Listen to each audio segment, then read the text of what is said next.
Alrighty, hello, this is Cormack, and today I'm going to be giving you guys a rundown on how to make a Steel Division 2 division. So this is going to be for new players. The game's been out for a while, so I'm going to guess if you play it, you kind of know what you're doing already. But I'm still going to, show you the stuff. If you are new or you're interested, this will be a good basic unit rundown for some German divisions. I don't feel like building Soviet, but it's the same concept. I have all the DLCs, but I want to try to use a base division just to kind of show you what it is. But the base divisions kind of suck. So there's your warning. Base divisions are not good. Trying to think of one that's base. That's not base. It's 26? No, it is not. I know the 21st is. No, it's not. 20th? Okay, I think that, yeah. Okay. Well, this isn't a good... about 16th. Okay, this'll do us. So, this is gonna be how you build, like, a Panzer division. Okay, so, your basic rundowns. You got recon, infantry, tanks, support, like support guns, support troops, your Opel Blitz, which is essentially just supply trucks. So whenever your men run out of ammo, I don't know if you can run out of fuel. I feel like I should know that, but I don't. I'm pretty sure you can't. This isn't like war game. You got your anti-air, your anti-tank, your artillery, your air, which you're going to be focusing a lot on that. And then defense, which for a Panzer division, you're really not going to need to focus on, but we will go over a little bit. But we're going to start from left and go all the way over to right. So we are going to try to build, a division you can be proud to use, if you understand the basics. So, being that it is a Panzer division, mechanized troops, just mobile, everything is going to be very important. So, for your infantry squabbles, you're going to want a form of this. And this will be front line. Like, this isn't going to be something you're going to hold back. Same thing with the SPW 223. Or 233. It's janky. I always go low skill, just for more of them. But experience is very valuable. I'd rather have experienced units versus, 10 other. So you're going to want to use one experience. So you got the SPW 231, and let me explain this. So you want this for the cannon, because this is going to be good at mopping up infantry, light AT guns, stuff you're going to run up against, on the front line. And this is your bunker buster. That cannon, really good at popping bunkers, really good at popping built up positions. You're going to want it, at least me personally. You can also use armor. Feel free to use it if you feel like using it. Me personally, it's not my getup. I understand the uses of armor in this game. And recon, for, you can only call on one of them. I don't see it being very useful in that role. If you're playing with something with Panther Recon, it'd be a little different because that's up-armored. But moving on to infantry. So, here's where things get, kind of, oh Lord, I need something. I don't know what Pioneer Furies do, which the tutorial kind of covers in this one a little bit better than it did in Normandy. I have over 200 hours in Normandy, and I didn't figure out how to properly use Fury units and leader units until about the 150 hour mark. It just wasn't really explained to me properly, and it just didn't click with me. So you are going to want Fury units. So what a Fury is it's a leader unit, and leader units, they, will it tell you? Yeah. So you can read that if you like. I'm not going to, I'm going to hold on to it for a second if you want to read it. But essentially, it creates an aura in which those units in the aura they're given a chevron. They're given a rank up. So if you have just, basic experienced units, they gain another experience. So it's very useful. They're really good at stopping, like a mass crack in a line. They're good at pushing assaults. So you got two options. Panzerfaust, you're always going to want Panzerfaust. So I don't mind keeping him in a Hotch. You can go through and you can put him in whatever you'd like to put him in. I just prefer Hotch. Your Pioneer units. So these are going to be like semi up close. Like they can hold their own in an up close engagement. But you're really going to want to keep them at range just due to the amount of Kar 98s. And you are going to want to, you can keep these experienced up. These are probably Phase B unit if you want the experience on them. But I'd primarily recommend just a Panzer Grenadier unit. You want to hold on to the half tracks. We could probably use them all. Phase A, this one isn't, all too great. Same thing, Phase A, put them in a... Because the entire point of a Panzer Division is a mobile assault. And I might show you how it's done on the field. Your Strum Pioneer, these are great assault units. You want them in something nimble.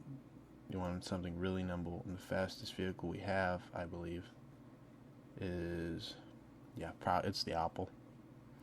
So you want experience on them, and then your last two units. See, we are going heavy assault on Phase A. We're going to take the, you got a 42? Okay. We're going to go ahead and put this 42 unit in B, just because you're going to want Phase B units. I don't normally fool around with Phase C units, like at all. I don't really care about Phase C. I normally have enough taken and enough reinforcements by the time we reach C. And I play very aggressively, so this is an aggressive division for sure. So your Panzer Force, probably, how many of these do we get? Yeah, I'd probably put those over in A as well. So you want Panzers, just because, you got frontline tanks that can kind of hold their own. Stugs, your tank killers. I wouldn't really put these on the front line, keep them a little bit behind it, but they will hold their own. Tigers, very useful. I would not, you could put one in Phase A. I'd probably put one group in Phase A and then one in Phase B, just because the number you get. And then Königstigers, Phase B them, and then you want to you can grab a Führer. And I'm not worried about these lighter vehicles. They're going to get torn up. That's just how it goes. So we are going to grab a Tiger just for the heavier armor. I want that, at least kind of, reinforced with the leadership unit, because it does the same thing. So they already have chevrons. I did tap the mic there if it was a little loud. But they already have chevrons, so we're adding another chevron, so they're an elite unit, and that's really what you want. So over in the support menu, this is where it gets a little iffy for me, because you got a lot of choices. So it's going to kind of break off into what you think you need. Like a commander. Do you think you need a commander? I won't tell you if you do or don't. They do boost whenever you get them up near the line. They give a boost to your, what do you call them? Your leadership units. So if you're cool with potentially losing, 100, 120 point unit, go for it. They're just expensive. They're not cheap to call in. You only get like one of them. I mean, you could get a total of 3 if you felt like it. But I normally only call on one just because of the points. You need the points. For this mechanized division, the Panzer division we got, I'd highly recommend, something like this, a Flampanzer. It's more of a, we call it, I don't know. I just go with what I'm reading here. Flampanzer. So what that's going to do is whenever you get in these little fucking villages and you got Russians sticking their ass out the window, they just kind of shoot napalm at them. Very useful units. Very easy to kill units, though. I would grab one, and then your Flieger Gendarmerie, which is your military police.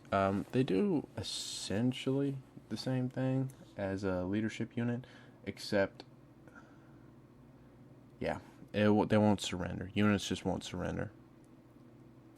And, oh, wow. I didn't even know that. So, for disheartened troops, if you got these guys near them, apparently they're just like normal troops. That's very useful. But if you paid attention, we have no disheartened troops, so not particularly useful in this scenario. Your support guns. I would always recommend grabbing a set of MG42s, some kind of machine gun. You never know when you're going to be in a defensive position after the push, and you need guns. You need a lot of people dead. Your grilly. So yeah, I would recommend grabbing one of these as well. This is your bunker buster. That big ass cannon, really good at bunking busters. I said that wrong. Don't worry about it. It's really good at bumping out bunkers. There you go. English ain't my first language. And your Oppo Blitz munitions. So I always grab 2 in Phase B. That gives me a total of 8. 8's normally enough. So I'd always grab those. And since we are playing with heavy panzers, I personally don't think you're going to need, a whole lot in the anti-tank, anti-tank section just because of the armor. But if you want to bump up your infantry, you can use Panzerschrecks. They're very useless unless you're in 250 meters, which is very, very close in the realm of this game. For like tank combat, it's very close, but it happens. I've been in situations where I've used them. And I'm not really going to touch, stationary guns. I'm not defending. I don't really... You can use them to attack, but once you deploy them, wherever they're deployed, they'll get like 1,000 meters somewhere else, and the game will be over by the time they get anywhere else. Very slow. Very, very slow. Does it give you a speed on it? Yeah, don't give you speed. It's a very slow unit. All stationary guns are. And so for your anti-tank, or anti-air, mind me, you got options. You can use something with a bigger shell, like the 37 mil, or you can go with the 20 mils. 20 mils, they'll suppress the unit, they'll make you retreat. Is it going to kill something? Could be. But I normally grab at least one set of 38, 20 mils, because that gives me map coverage. So no matter what, even if you do drop your bombs, your plane's damaged, you're not going to have it back on the table for a while. It's out of the battle for a minute. And it depends on what you get on these. You can get a couple of them. But we're going to come back to this tab after we goof with the air tab and see what's what there. Artillery. Okay, this is where things get iffy. Because this kind of goes off of player-by-player choice. Me personally, I love in these mechanized divisions, these mech mortars. Really good for throwing smoke in their face. If you're about to push an assault, just smoke out. Give a line of cover, and you're floating pretty. You're right on top of them by the time the smoke wears off, and you're calling in mortars from the same vehicle. You can rain hell down with them. I always grab 2 Phase A cards, giving me a total of 4 mortars. Personally, I don't really goof with the heavier artillery. I used to play with it a lot. I would use it as aerial denial and pre-attack, where I would just essentially wipe a section of the map off. You can play like that. Don't get it wrong, you can easily play like that. It's a way to play. But I normally wouldn't goof with them too much. But a unit in Phase B never hurts, and then Neville Warfers, the peculiar unit. So it's an indirect fire unit, like everything else I've shown you so far. So it can't just fire straight at something, although I think it can. I don't really play with them that much, but I do like them. I like Neville Warfers because they coat an area with rockets. If you get, if I were to grab 1 Phase B card, I'd get 3. You can coat an area to clear away for an assault. Very useful unit. But we will take a Phase B. That'll be very useful for any, because in Phase B, no matter what, you're going to have more men, enemy's going to have more men. Better to clear a chunk of a front line out, stop an assault, counterattack, and then for air. So Again, air is going to be kind of split between how you're playing. If you're playing an attack, I'd recommend grabbing recon. I normally don't like playing without them. They are these little shitty biplanes, so they will get shot down very easily. You got to keep that in mind. And the reason we stepped away from the anti-air tab is I wanted to see what kind of fighters we had. And we have really good fighters. I'd grab 2 of these because you get 8 fighters total. What's that? It's not a bad bomber. I probably called it on... I wouldn't even call that on B. What do we got for standard bombers? See, because I like to coat areas. I like to annihilate shit in areas.